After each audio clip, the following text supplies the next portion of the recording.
half of the Patrick Reagan Show. Your standard bearer for true American freedom and liberty. Something that's in limited supply, but we are planting the seeds of truth and reaping a bigger harvest each and every week. By joining us here at Saturday afternoon at 4 p.m. Eastern, either over the air or over the internet, you help grow this radio show and extend its influence and ultimate success to every part of this country and hopefully in the future around the globe. Everyone deserves to be free and unencumbered by tyranny no matter where they live. Natural human rights are just that, natural human rights. They aren't natural American human rights. They're natural human rights, and that's all humans have them. Before getting into that teaser from that last segment about Americans killing other Americans to encourage war, I just want to add a couple of comments to this serious situation from the last half hour. Secretary of State John Kerry earlier this week stated that Syria is defying any code of morality with the indiscriminate slaughter of civilians. By any standard, it is inexcusable. Oh, do you mean to include drone attacks in that, Mr. Kerry? Drone attacks your boss, President Obama, has even bragged about approving. We have much more solid evidence that those attacks carried out by our government have killed innocent women and children than the evidence that we have about which side is using chemical weapons in Syria. Now, this administration has all but admitted killing these people, this collateral damage they call it. They even had to reclassify teenagers as combatants to keep from having more counted as that collateral damage. The New York Times ran a story on this subject on May 29th of last year, and Mr. Obama's ambassador to Pakistan, his name was Cameron P. Munter, he had complained to colleagues that CIA strikes drive American policy there in Pakistan. And he had said, quote, he didn't realize his main job was to kill people, unquote. That's what a colleague said he had told him. Now, the policy, in effect, counts all military-age males in a strike zone as combatants, according to several administration officials, unless there is explicit intelligence posthumously proving them innocent. So they're guilty until proven innocent. Doesn't that sound nice? I think that's what our country's based on, right? Counterterrorism officials insist this approach is one of simple logic. People in an area of known terrorist activity are found with a top Al-Qaeda operative are probably up to no good. Al-Qaeda is an insular, paranoid organization. Innocent neighbors don't hitchhike rides in the back of trucks headed for the border with guns and bombs, said one official who requested anonymity to speak about what is still a classified program. This counting method may partly explain the official claims of extraordinarily low collateral deaths. In a speech last year, which that would be 2011, since this story is from 2012, Mr. Brennan, Mr. Obama's trusted advisor, said that not a single non-combatant had been killed in a year of strikes.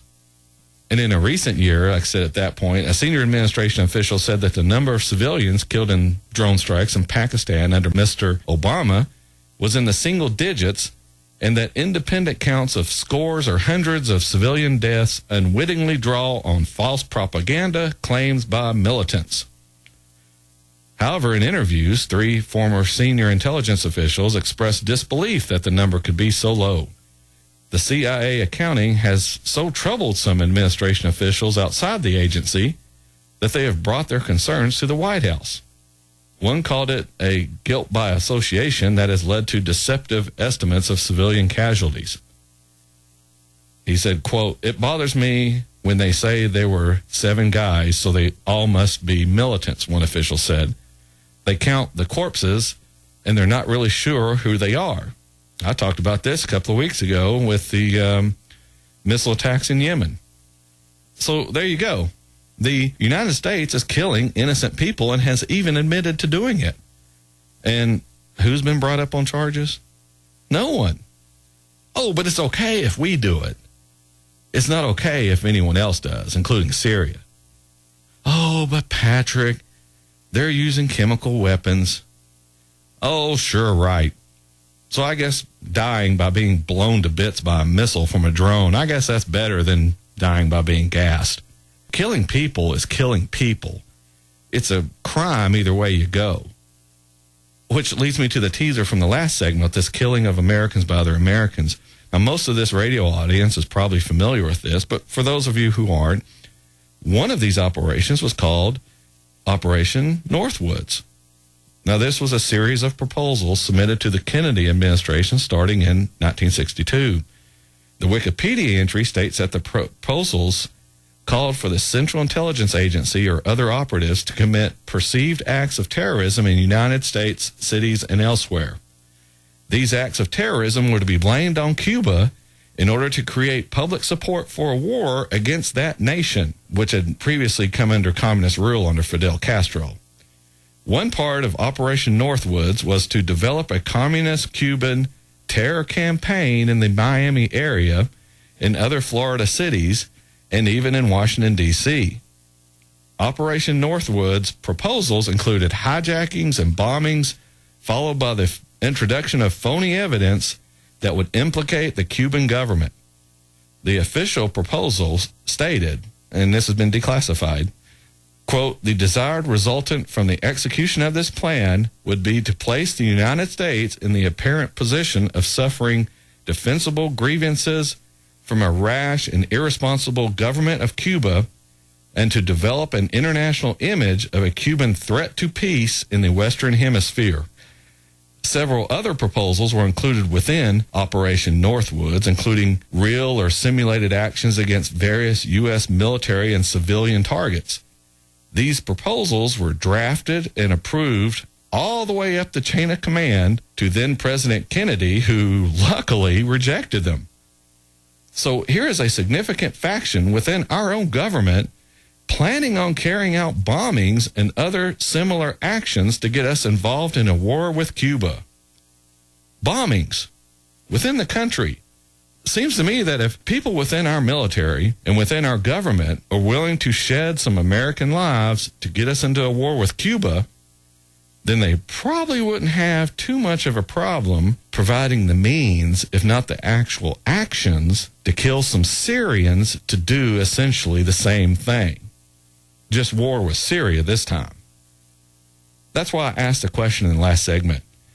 Who has the most to gain from chemical weapons attacks in Syria? Who has a track record of killing people to induce other countries into war? Who is chomping at the bit to fire missiles on Syria? They're hard questions to answer. Not because the solutions are hard to figure out. No, in fact, they're quite easy. The answers are hard because of the implications it makes about our government, the things it is saying about us as a country. Are we a war-hungry, aggressive country? Are we trampling on the rights and freedoms of other humans around the world? Do we live by the standards we preach? Do we abide by the Constitution of the United States? Are we a hypocritical nation of tyrannical people? No one wants to think of the United States this way. We want to think we promote freedom and liberty. We want to think we welcome those who are looking for a better way of life, not the same old tyrannical government they're trying to escape in their own country. This is what I'm talking about when I say we absolutely have to rein in this government of ours. Operation Northwoods wasn't the only plan here.